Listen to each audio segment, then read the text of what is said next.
Since 2022, India has dramatically increased its imports of Russian crude oil, taking advantage of steep discounts offered by Moscow amid Western sanctions over the Ukraine war, with the G7 imposing a $60 per barrel price cap on Russian oil exports. Indian refiners and traders have been snapping up these discounted barrels, making Russia a top supplier, accounting for about 35% of India's crude imports in 2024. This has been a win for India's energy security, keeping fuel costs down for a billion-plus population. But now, in 2025, the return of President Donald Trump has thrown a curveball.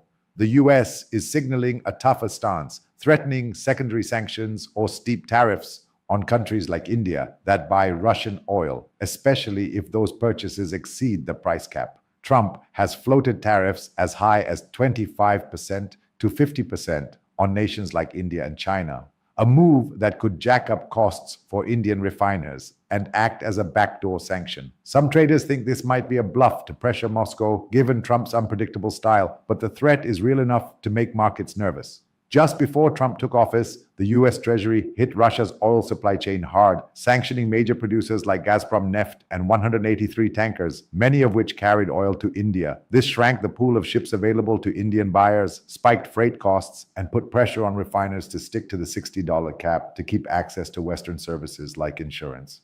It's a high-stakes game, and India's caught in the middle. This oil trade isn't just about economics. It's straining US-India relations, which are already under stress in mid-2025.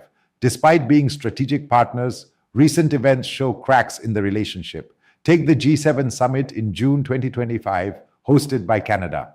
For the first time in 6 years, India's Prime Minister wasn't invited, a snub tied partly to tensions with Canada, but also signaling Western frustration with India's neutrality on Russia and its oil purchases. This exclusion stung, as India had been a regular G7 guest, and it underscores the diplomatic cost of India's stance.